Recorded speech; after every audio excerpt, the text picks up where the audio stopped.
Okay. Afternoon, everyone. My name is Detached. I'm a student from Purdue University. Today, I'm going to present our work, table tennis, avaTTAR. Okay, sorry. Today, I'm going to present our work, avaTTAR, table tennis stroke training with on-body and detached visualization in augmented reality. This work has been a collaboration with my colleague Xuyun Hu, Mayank Patel, Rahul Jain, Ziyi Liu, Zhengde Zhu, and our professor Karthik Ramani. My talk will be organized into 4 parts. First, I'm going to provide some background of the project, and then I will discuss how we derive the design rationale. After that, I will walk you through our system. And finally, I'll briefly present the result from a user study. Now let's dive into the background. So table tennis stroke training is a crucial aspect for player development. As mastering basic skills such as forehand drive, backhand drive strokes is essential for mastering a wide range of technique execution. However, during practice, players often find it a struggle to visualize and understand the correct motion trajectories, whether they are watching a coach demonstrate a stroke or reviewing their own movements. There's always the disconnect between what they see and how they perform. This gap makes the training inefficient and limits the accessibility for effective learning. Existing work has been done in both augmented reality and virtual reality. For example, Wu simulated gameplay in virtual reality and provide visual and haptic feedback. Meyer and his colleague track and project 2D ball trajectory onto the table tennis table. In this work, we want to focus on table tennis stroke training and enable everyone to learn any stroking anywhere, anytime they want. We built an augmented reality system called avaTTAR. avaTTAR is designed to offer a combination of on-body and detached visualization. The on-body visuals overlay virtual cues onto the user's physical body, enabling first-person view guidance. The detached cues separate from the user, facilitating third-person view observation. These cues include motion reconstruction, stroke comparison, and real-time feedback. All these aim to enhance the learning experience during stroke training. To derive our design rationale, we conduct interviews with 11 table tennis players and coaches. Their age range from 22 to 69 years old, and most of them have professional training experience before, ranging from 1 year to 12 years. After discussing with our participants, we then derive 4 design requirements for the system, which are motion reconstruction, stroke comparison, demonstration and feedback, interface for visualization interaction. Additionally, we break them down into 9 components for implementation. For example, for motion reconstruction, we want to reconstruct both body and paddle movement. And for demonstration, we want to demonstrate the on-body and detached visual cues. We then develop the AR system. The learning system allows the users to visualize the expert's movement, their own movements, and receive feedback. To support this, we also develop an authoring system, which is used to record the expert's movement, capturing both body and paddle data for the user to train with. The authoring system has 2 modes, record mode and edit mode. In the record mode, the author simply presses the start button, performs the stroke, and press the end button. Then the system will record the raw movement data. Then in edit mode, the authors could further trim the recordings using the start frame and end frame buttons. They could specify keyframes using the keyframe buttons. Once the editing is done, they could then use the save button to save the stroke data for the learning system. In the AR learning system, we have 4 main modules, which are motion capture module, stroke analysis module, cues visualization module, and AR interface. The motion capture module is the foundation of our system. It enables the system to reconstruct a 3D avatar for the player in real time. It can reconstruct both the body and pedal movement. Our hardware setup includes a camera positioned in front of the player for capturing full-body 3D pose estimation, and a sensor attached to the pedal for tracking its orientation. The setup is used in the learning system for capturing real-time user data and authoring system for recording the expert data.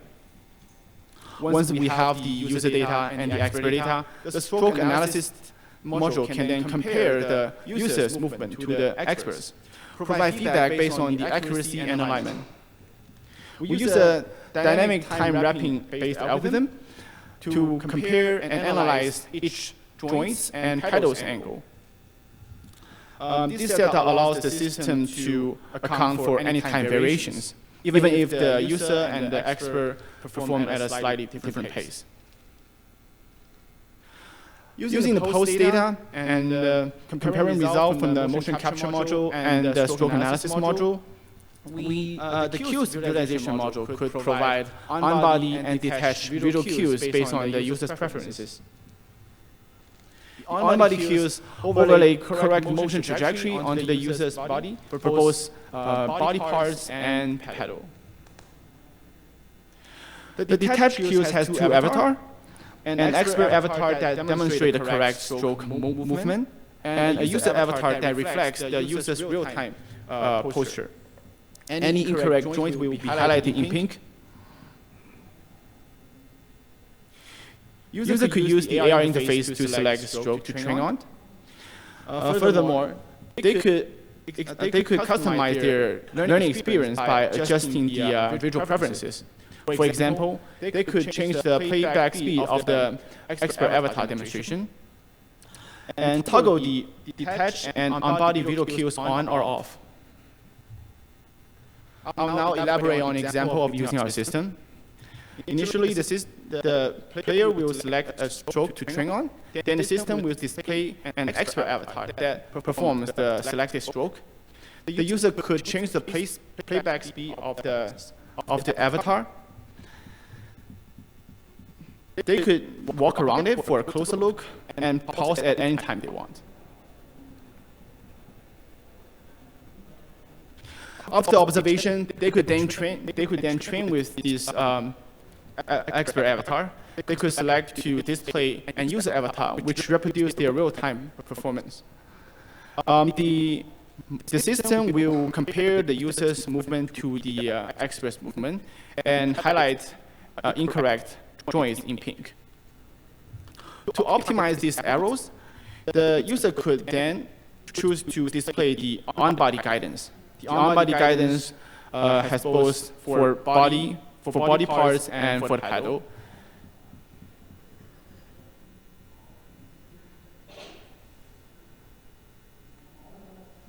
We conducted a user study to evaluate the learning outcome and the usability of the system. 14 users were recruited to execute 3 different strokes. The participants were asked to mimic the strokes under a within subject setup, comparing our AR system with an 2D baseline. The quantitative result shows that users who train with our AR system performs better on both body and pedal movement accuracy. Additionally, for qualitative results, participants report higher confidence and awareness when comparing their posture with the expert movement. We also evaluate the system features using a Likert-type rating questionnaire. And there are 4 parts for the questionnaire, and each of them aim to evaluate how avaTTAR fulfill the design requirements we mentioned above. For more detail, please refer to our paper. I'm ready for any questions. Thanks.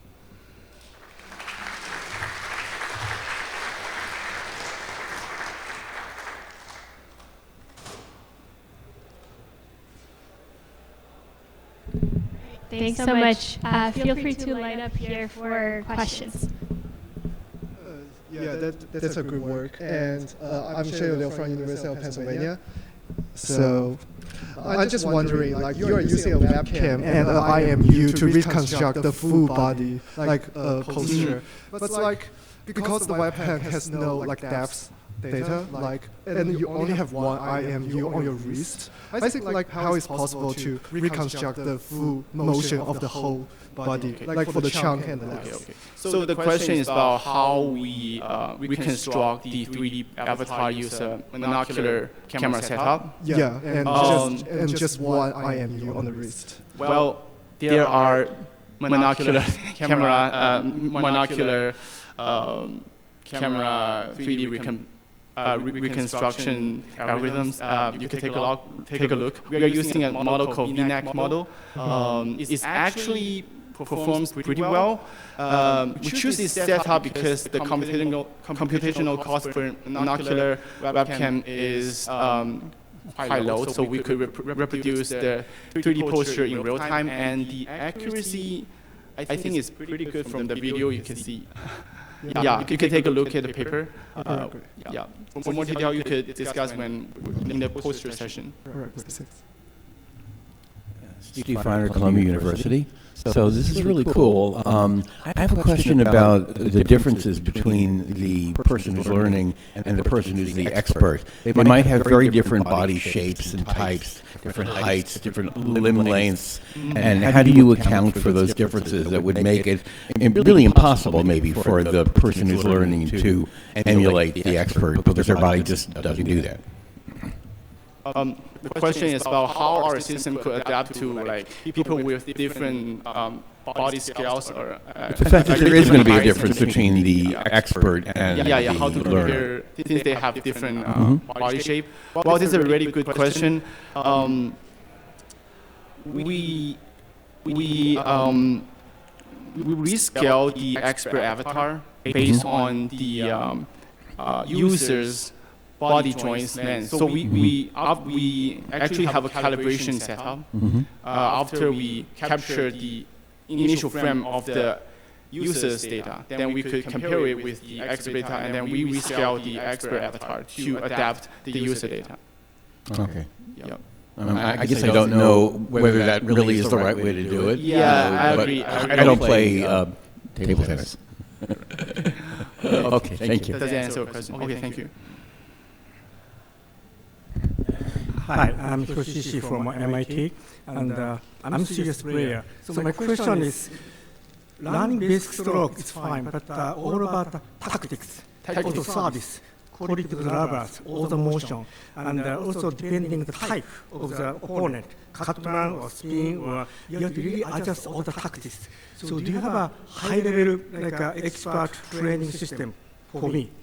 Well, it's a really good question. So the question is about, do we have like plan for like tactic training, like maybe the basketball paper?